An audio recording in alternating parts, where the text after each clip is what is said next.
program that you have in here. Thank you. Thank you. I am one of the baby boomers. I did make contributory when they switched to when government said your pension had to follow you from job to job or something like that, I think they said. Yes. Mm-hmm. My question, because younger people are a lot smarter than we were when we were young. Because I remember I used to go to meetings and people used to, the older people who were saying we should look for benefits and jobs rather than wages, so much wages. Mm-hmm. And it's come home to roost, right? Yes. But I think that the younger people are smart, and I think that this program will get a lot of young people. Not going to be old, but I'm going to tell you, the baby boom days, we were having time and doing things, and we didn't think of that. But I think the kids today are a lot smarter. Okay, caller, thank you so much. Question before you go. Yes. Government pension. Could you put in extra to government pension as well? Okay. We'll answer your question off here. Thank you. So we're not talking about government pension this evening. We're talking about private pension providers. So can you elaborate on the private pension providers? Yeah, I think we said as far as the private pension is concerned, but the caller's question was concerning the contributory pension fund. Okay. We'll ask the Good evening, caller. Would you kindly hold the line, please? Sure, I will. Thank you very much. Go, you can continue. sorry, my understanding was that he wanted to know if he could put additional contribution to his contributory pension fund. So he would have to direct his question to the to social insurance. Okay. We are not able to answer that. Okay. Thank you for holding, caller. Good evening. Yes, good evening. Your question? Good evening. I'm enjoying your program. Thank you. Thank you. Yes. My question is, considering that you said earlier that the population is getting older, wouldn't it be feasible, say, for instance, for government to raise the retirement age so that people can continue to contribute to the pension fund, particularly those who are physically able to work and still want to work? Okay. Thank you, caller. We'll answer your question off here. So, Mary Jo, once again, we're going back to the government, and we need to just let our listeners know that we are dealing with private pension, okay? And this is not about government pension plan. It is about Colonial Pension Services Limited and their private plan. Good evening, caller. Yes, sir. Good evening. I'm going to direct a question to the panel. Yes. Go ahead, sir. Yeah, the question is, the question is, will the employer still be required to contribute to my plan if he hasn't made any deductions from my wage? Oh. Okay, thank you, caller.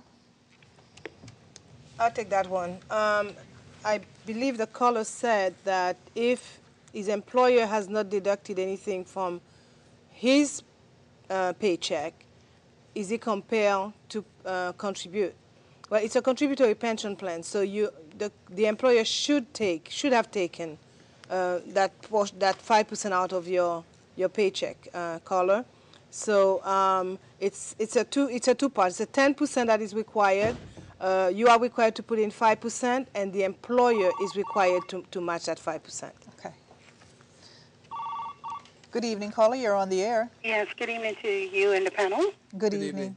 Good evening. I want to ask, I know it's a lot of young people that get jobs, and what they do is, does your company allow them to take the money if they're there less than 2 years? Thank you, caller. Sure. The law says that you are fully vested into your employer's contribution once you have completed 2 years of membership into the plan.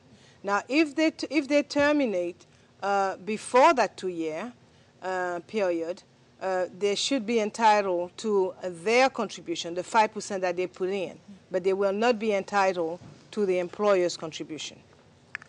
And just to add to that, caller, I believe that a lot of young people might see that as something that's desirable to do. If you leave employment and you're entitled to the cash refund of your contributions, and they may go from job to job and do that. But we want to caution against doing that, because when you reach retirement, there's not going to be much in your accumulated balance. So people need to think long and hard when they do change jobs. If you haven't been there for the full 2 years to be vested and you receive a cash refund, think about putting that into your next pension plan as voluntary money, or doing something with it other than spending it. I really do believe that we need to educate the public more on this. Just from this evening's program, I can clearly see that, and we anticipated that there was going to be confusion between the government pension plan and the private pension provider. We're going to, once again, let our viewers know that they can call in with questions, 295-2828, if you have any questions that you'd like to ask the panel here this evening. And also reminding everyone that you will have an event next Saturday. Date, time, place. The date is March the 24th. It's Saturday. Yes. It is at 3 p.m. at Hamilton Princess.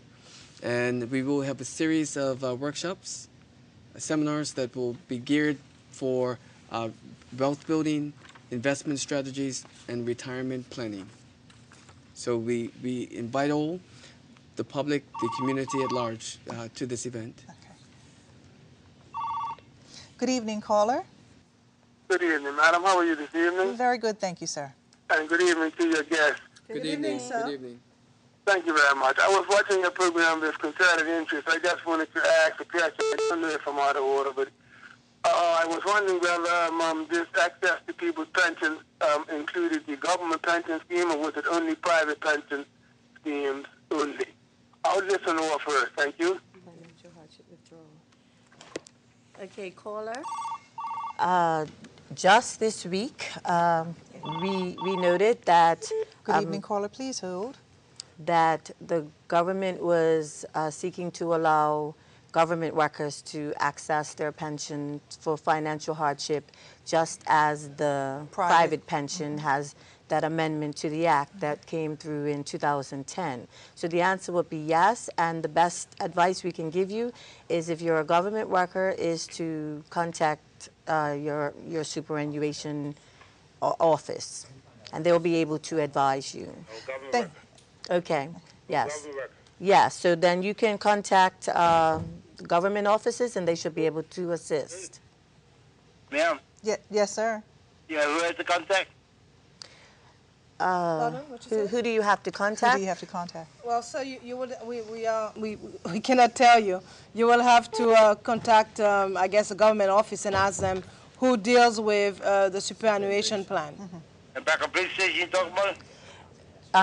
The government numbers in the phone book, I believe it's 295-5151, and we're happy to answer any other questions about the private pension. But if you have questions about the government pension, we do suggest that you call them tomorrow. Okay.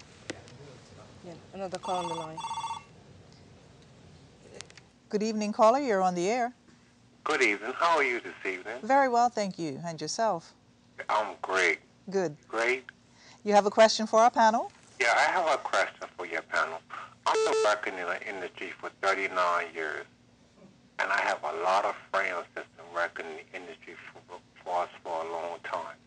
Now, when you work in the industry for that long, they hate to pay you 6 weeks vacation pay, and they like to make you redundant and to leave and go home like.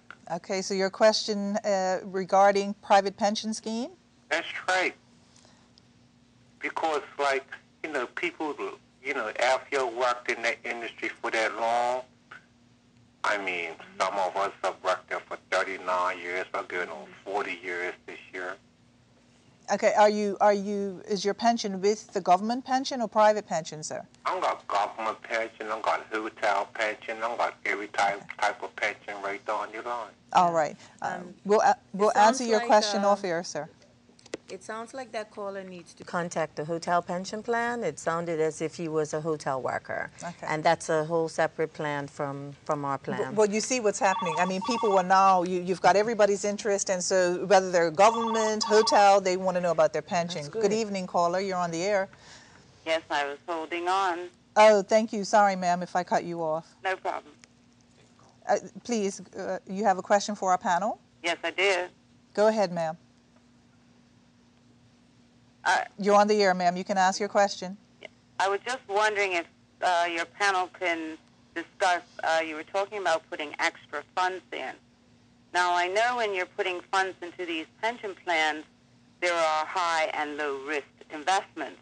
And if someone can just basically on that, how are you to protect at least some of your funds? Okay. Thank you, caller. Panel?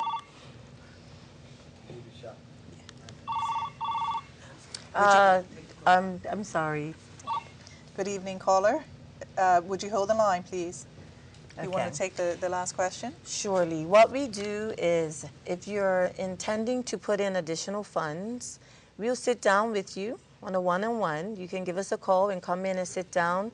We'll look at what we call your risk tolerance, how much risk you're able to take, and we'll design an investment strategy that suits your particular needs. Okay, thank you. Thank you for being patient, caller. You're on the air. Yes, good evening, panel. I just have a quick question with regards to retirement benefits. Can you let me know exactly, I guess, what type of retirement benefits you get at retirement? Do you get a lump sum? Like, how does this work? Okay. Thank you, caller. Thank you, caller. Thank you for your question, caller. At retirement from the occupational pension, no, you do not get a lump sum. If you've been making voluntary contributions, as we stated earlier, you can take those in a lump sum. But the mandatory contributions, which you must pay into the plan, cannot be taken in a lump sum. At retirement, you would have, some of the options that you have at retirement are to put your money into a prescribed retirement product. You can purchase a life annuity that will pay you out in installments. In any case, similar to the contributory pension where you receive it in installments, the occupational pension is also given to you in installments. And we'd sit down with you and go over a plan that suits your particular needs. Okay. Thank you, caller, for your patience. You're on the air. That's not it. Hello? Hello? Yes, you have a question for our panel? Yes. Go ahead with your question, sir. Anybody else doing the panel? Hello, we're here. Good evening. How you doing, caller? Fine. Okay, it's time to wrap up now, and in wrapping up... One thing, Connie, yes. the previous caller had a question regarding the strategies and investment. Next week, our show will basically be dealing with the investment strategies and post-retirement and how to position yourself as. So we invite all to tune in next week, Thursday, the 21st. Wednesday. It's Wednesday. Next Wednesday, the 21st. Next Wednesday, March 21st, we'll have someone here who will be discussing retirement planning and someone else who will be talking about investment strategies. Okay. So for all of you who have questions about investment strategies, tune in next week. And also make plans to come and attend our pension open house on March 24th at 3 p.m. at the Fairmont Hamilton Princess. Okay. Well, Lori, Mary Jo, Jonathan, it's been an interesting and educational evening. We thank you for sharing your knowledge with our listeners this evening. And just wanting to let folks know that we will be back for part 2 next Wednesday, March 21st. And if you have any questions, they can call Colonial Pensions Limited. And the number for them to call? 296-7526. Okay. All right. So, any closing remarks? Thank you for having us, Connie. Oh, it's been my pleasure. I've had a very educational week with the three of you. Yeah. And I'm looking forward to making my plans. And I'd just like to say good night to you all, and good night to our viewers. Thank Good you. night. Good night, everybody. You have been watching Retirement, a life-changing event, presented by Colonial Pension Services Limited. Join us on Wednesday, March 21st for the second program in this vital series.